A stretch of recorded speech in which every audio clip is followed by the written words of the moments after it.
Встановлюємо контактну площадку проби висоти на поверхню заготовки. Зустрічний контакт під'єднуємо до фрези.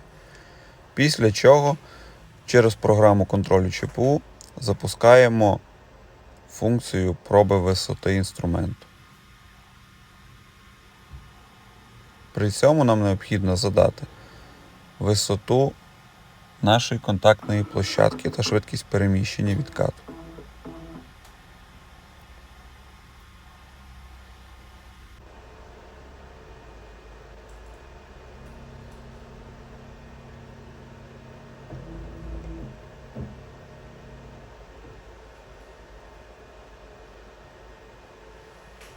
Після успішного визначення висоти нам необхідно прибрати контактну групу та, на відміну від оптичного варіанту, відправити спершу вісь Z в 0, після чого скинути координати.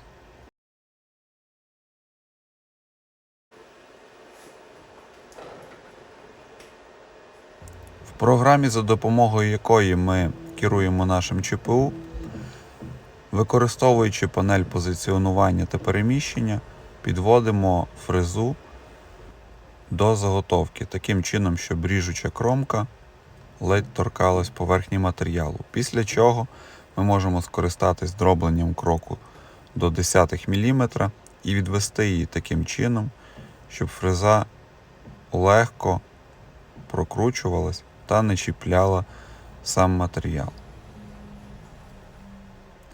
Після досягнення цього результату нам необхідно скинути координати осі Z до 0. Тим самим ми задаємо 0 по верху заготовки.